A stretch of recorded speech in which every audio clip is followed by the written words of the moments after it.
മൂന്നാളുകളുടെ ഉത്തരവാദിത്വം അള്ളാഹു ഏറ്റെടുത്തിരിക്കുകയാണ്. അള്ളാഹു അവരുടെ കാര്യങ്ങൾ പരിഹരിച്ചു കൊടുക്കും. അള്ളാഹു അവരുടെ കാര്യങ്ങളിൽ കൃത്യമായി ഇടപെട്ടിരിക്കും. അള്ളാഹു അവരെ കൈയൊഴിയുകയില്ല. അങ്ങനെ മൂന്ന് വിഭാഗം ആളുകളുണ്ട്. മുത്തുനബി സല്ലല്ലാഹു അലൈഹി വസല്ലമ തങ്ങൾ പറയുന്നു, സലാസത്തുൻ, മൂന്ന് വിഭാഗം, കുല്ലുഹും ളാമിനുൻ അലല്ലാഹ്, അള്ളാഹു അവരുടെ എല്ലാ ഉത്തരവാദിത്വവും ഏറ്റെടുത്തിരിക്കുകയാണ്. ഇൻ ആശ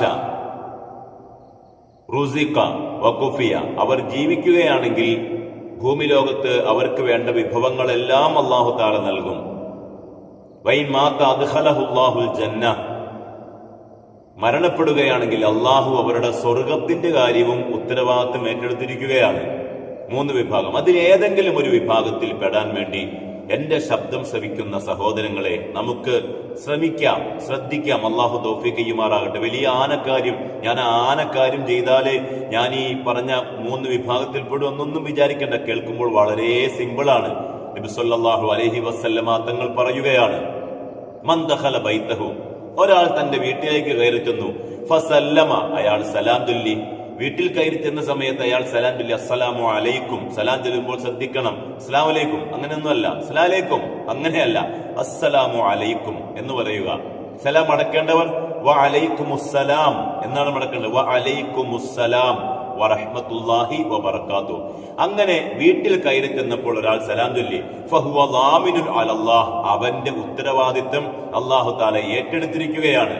വമൻ ഖറജ ഇലൽ മസ്ജിദി, ഒരാൾ പള്ളിയിലേക്ക് പുറപ്പെടുകയാണ്. അള്ളാഹുവിന് ആരാധന അർപ്പിക്കുവാൻ വേണ്ടി അള്ളാഹുവിന്റെ പള്ളിയിലേക്ക് ഒരാൾ പുറപ്പെട്ടാൽ അവനും അള്ളാഹുവിന്റെ ഉത്തരവാദിത്വത്തിലാണ്.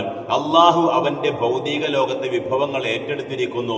പാരത്രിക ലോകത്ത് അള്ളാഹു തആല അവന് സ്വർഗം കൊടുക്കുകയും ചെയ്യുമെന്ന് മുഹമ്മദുർ റസൂലുള്ളാഹി സ്വല്ലല്ലാഹു അലൈഹി വസല്ലമ തങ്ങൾ പറയുകയാണ്.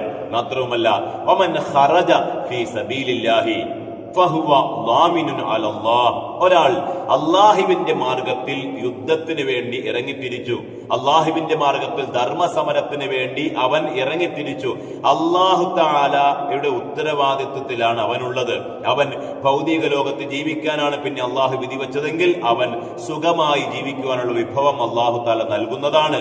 ഇനി അവൻ മരണപ്പെടുകയാണെങ്കിൽ അവന് സ്വർഗം അള്ളാഹു വാക്ക് നൽകുകയാണ്. പ്രിയമുള്ളവരെ, വളരെ സിമ്പിളാണ്. ഇതിൽ രണ്ടെണ്ണം. ഒന്ന്, അള്ളാഹുവിന്റെ മാർഗത്തിൽ യുദ്ധം നടക്കുമ്പോഴാണ്.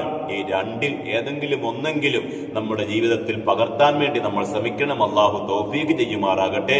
ഈ ചാനൽ നിങ്ങൾ ആദ്യമായിട്ടാണ് വീക്ഷിക്കുന്നതെങ്കിൽ സബ്സ്ക്രൈബ് ചെയ്യുകയും ബെല്ലൈക്കൺ അമർത്തുകയും നിങ്ങൾ ഇതിൽ അംഗമാവുകയും ചെയ്യുക. വിലപ്പെട്ട വിജ്ഞാനങ്ങളുമായി വീണ്ടും കാണാം. അസ്സലാമു അലൈക്കും.